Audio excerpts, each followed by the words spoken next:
तो इस वीडियो में हम देखने वाले हैं क्लास 7 की एक्सरसाइज 5.1 का क्वेश्चन नंबर 6 और जो लास्ट के 5 क्वेश्चन हैं उनको अपने पिछले वीडियोस के पार्ट में कवर कर लिया है। और अगर आपको कोई भी क्वेश्चन समझ में नहीं आ रहा तो कमेंट बॉक्स में कमेंट करिएगा, हम फिर से उस पर वीडियो बना देंगे। ठीक है, चलिए हम अपने क्वेश्चन को देखते हैं। क्वेश्चन क्या बोल रहा है, क्वेश्चन को समझते हैं। क्वेश्चन बोल रहा है in the given figure angle 1 and angle 2 are supplementary angles. Question को ध्यान से समझिएगा। बोल रहा है कि ये जो फिगर दिया हुआ है इसमें ये जो हमें एंगल्स दिख रहे हैं एंगल 1 और एंगल 2 ये सप्लीमेंट्री एंगल्स हैं। ओके, सप्लीमेंट्री अगर आपको मालूम नहीं है तो अपने पिछली वीडियो में बताया है, लेकिन यहाँ पे भी बता देते हैं। सप्लीमेंट्री एंगल उनको बोलते हैं, अगर यहाँ पे ये बोल रहा है एंगल 1 और एंगल 2 सप्लीमेंट्री है, इसका मतलब क्या है कि एंगल 1 और एंगल 2 दोनों का जो सम होगा वो 180 डिग्री होगा। सप्लीमेंट्री उसे बोलते हैं जिन दो एंगल्स का सम 180 डिग्री हो। ठीक है, अब क्वेश्चन को आगे पढ़ते हैं। इफ एंगल 1 इज डिक्रीज्ड, अब ये बोल रहा है कि अगर एंगल 1 थोड़ा सा कम हो गया तो what changes should take place in angle 2। अब ये बोल रहा है कि अगर एंगल 1 थोड़ा कम हो गया तो एंगल 2 में क्या चेंजेस आएगा, so that both angle still remain. क्या बोल रहा है कि अगर एंगल 1 में कुछ डिक्रीज हो गया तो एंगल 2 और एंगल 1 क्या सेम रहेगा।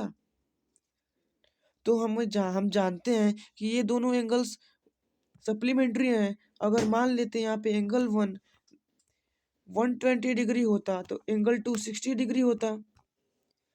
अगर यहाँ पे एंगल 1 देखिएगा, अगर यहाँ पे एंगल 1 को हम -20 कर दें तो ये कितना हो जाएगा, 100 डिग्री हो जाएगा।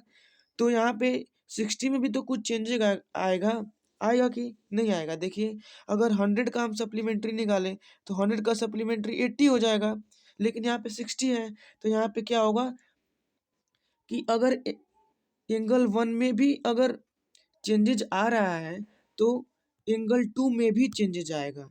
अगर एंगल 1 में चेंज आ रहा है तो एंगल 2 में भी चेंज आएगा। जैसे यहाँ पे आपने देखा कि अगर यहाँ से हम 20 माइनस कर रहे हैं तो यहाँ से भी हमें 20 प्लस करना पड़ रहा है। इसका मतलब चेंज तो दोनों एंगल में आ रहा है। तो आप आंसर क्या लिखेंगे, चलिए आप आंसर क्या लिखेंगे वो बता।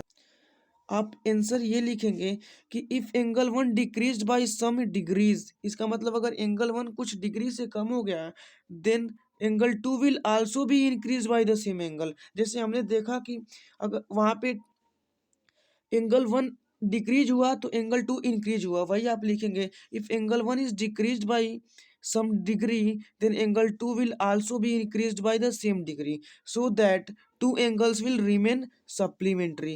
तभी जो एंगल्स होंगे वो सप्लीमेंट्री होंगे।